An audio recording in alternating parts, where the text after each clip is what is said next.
ابراهیم علیہ السلام اسماعیل علیہ السلام هغیم اوخوړه او ښکرونه د عبدالملک ابن مروان د زمانه پورې وو په بیت الله کې ویزان دي. بیا یو وخت بیت الله روان شو، حجاج ابن یوسف چې حمله وکړه دا غړه ښکرې بیا پته نه لګي چې هغه څه شوې، هغه کې هغه روکې شوې. نو دا نبی علیہ السلام نه صحابه تپوس کوي ما هذه الاضحی یا رسول الله، دا الله رسول دا قربانی چې مونږ کو دا څه شی دی، مونږ څه لپاره کوو؟ وی سنت ابیکم ابراهیم، ستاسو د نیکه د ابراهیم علیہ السلام طریقه ده، مونږ لبا پیسی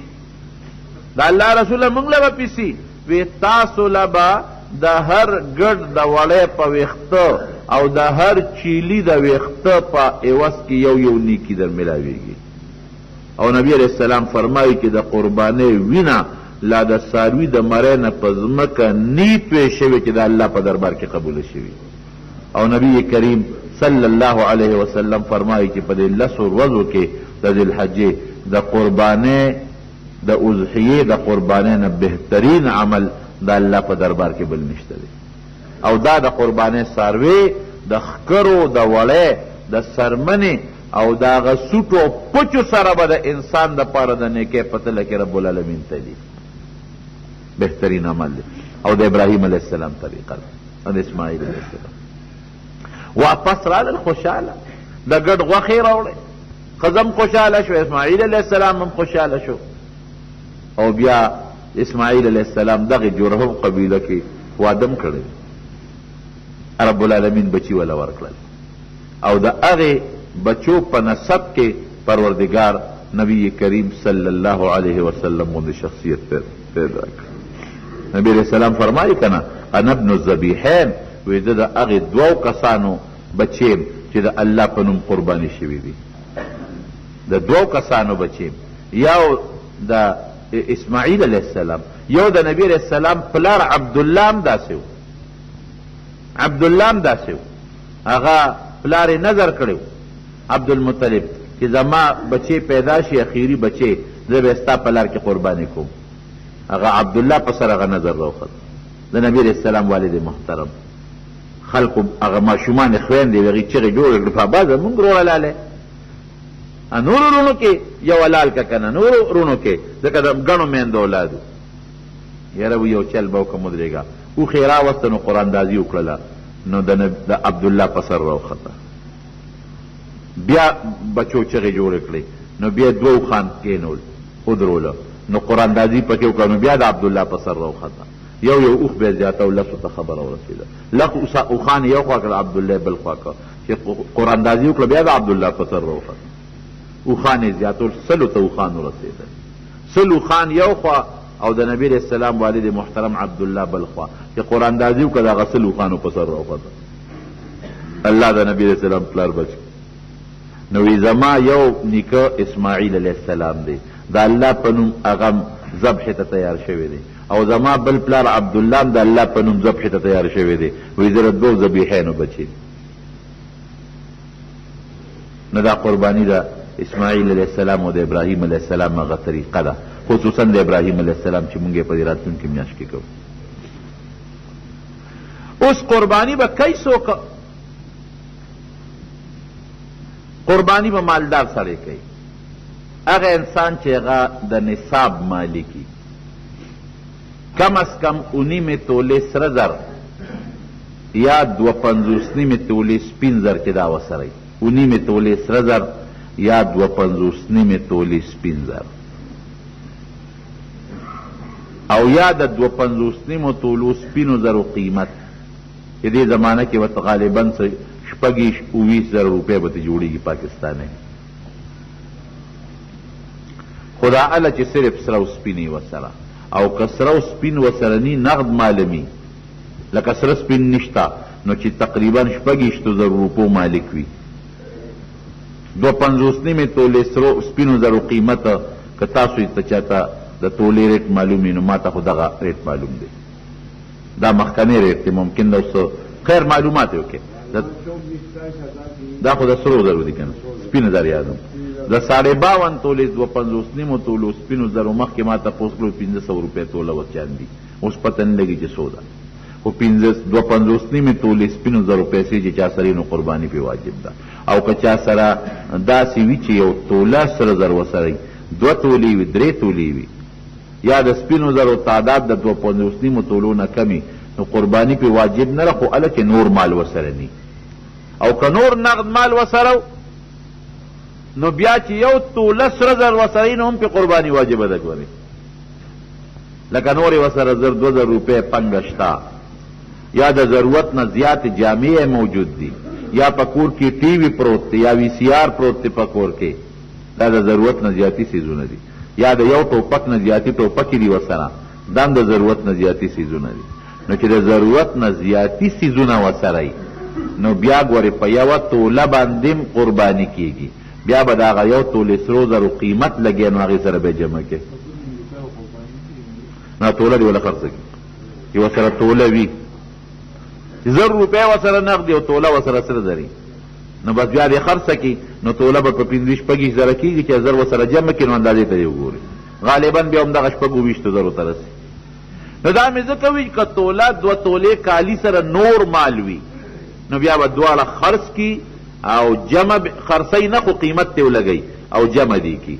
د هغې پیسې دې وګوري که دغه نصاب ته رسېدی نو قرباني پې واجبه ده. که د یو سړي سره نقد اسم نشته، کالیم نشته، ځمکې شته، نو که دونه ځمکې پکې وي چې د ده پې ادنا ګزاره کېږي، بې د ترکارۍ نه د جوارو په ډوډۍ هم پکې ګزاره کېږي، بې د ترکارۍ نه پې د غنمو په ډوډۍ هم ګزاره کېږي، بیا هم پې قرباني واجبه ده. او که دونه ځمکې وي چې نه کېږي پې ګزاره تر څو چې ده ورسره مزدوري نه کړي بیا پې نه ده واجب. او که د یو سړي 2 کوره دي، یو کور کې دی اوسېږي یو د ضرورت نه زیات دی، پلاټ یې اخیستی دی کور یې اخیستی دی، نو که هغه دویم کور قیمت دغه 26-20 روپو ته رسېږي نو بیا هم پې قرباني واجبه ده. او که یو سړي سره د ضرورت نه زیات سامان دی لکه غوا د پیو، میخه د پیو، د زمیدار قلبه چې دی پې یوې کوي، سنډا باندې دی بار راوړي، دا د ضرورت په سامان کې داخل دی، دې نه زیاتی. یا د سړي ټوپک د څوکۍ د ضرورت په سامان کې داخل دی. د ملا هغه کتابونه چې دی مستقل ګوري هغه د ضرورت په سامان کې دي. هغه کتابونه چې هسې په المارۍ خشته کړي هغه د ضرورت کې نه راځي. د ښځې 2-3 جوړې جامې د سړي دا د ضرورت لاندې راځي، او د ښځې چې دا زیاتي کومې جوړې دا د ضرورت نه زیاتې دي، ټي وي ضرورت کې نه راځي. نو چې کم د ضرورت نه زیات سامان دی د هغې قیمت ته ولګئ، نو که قیمت یې دغه 26-20 روپو ته ورسېد نو بیا هم پې قرباني واجبه ده. مونږ دا ښځې غرقې کړې چې وده یې 20 تولې کالې بکې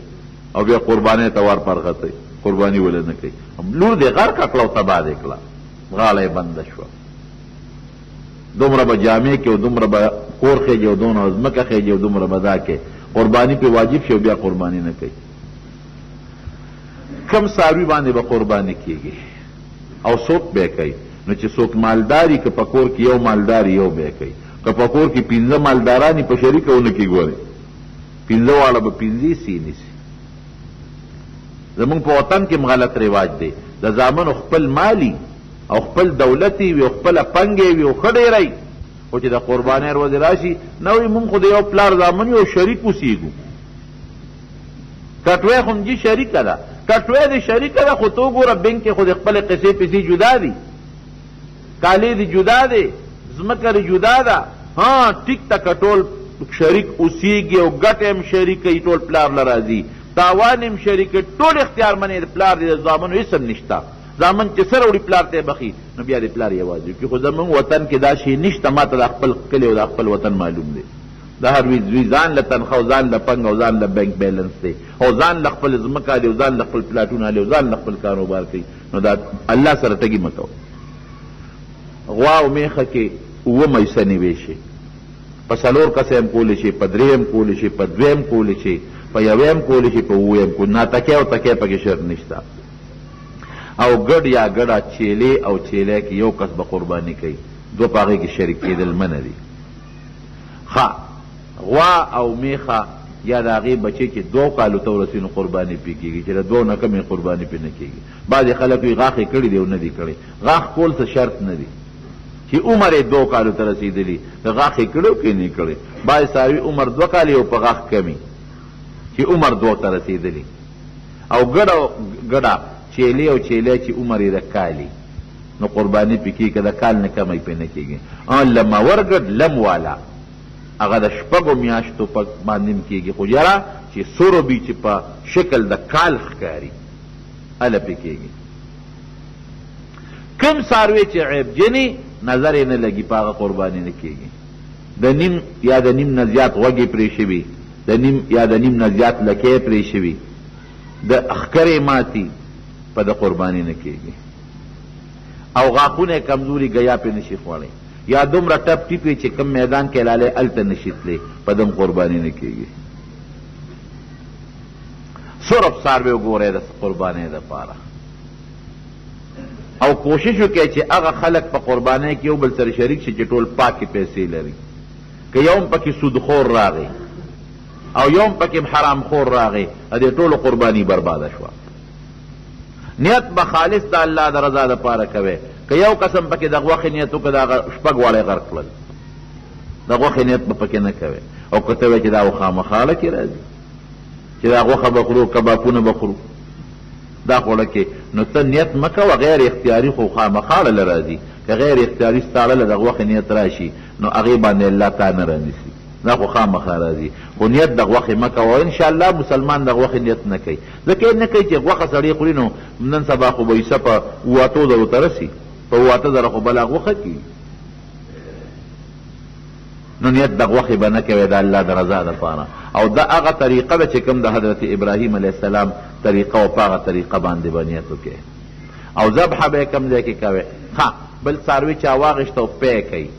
نو د پیو د څاروي نه پی به نه اخلي غولان باندې ورته یخې اوبه اچوي نو هغه درد به نه کوي او که دا څاروي بیا هم تکلیف ووته او پی خامخا چغې والي نو بیا ته خیر دی هغه پی واخله خیراتي ورکړه د قرباني د څاروی چې کم پکې رسید او کم د هغې زل دی یا کم د هغې پړي دی ټول به خیرات کوي قصاب له به مزدوري په غوښه کې نه ورکوي خیراتي غوښه ورکولی شي خو مزدوري به د خپل جیب نه ورکوي سرمن به هم قصاب له ګورې په اجرت کې نه ورکوي بعضې خلک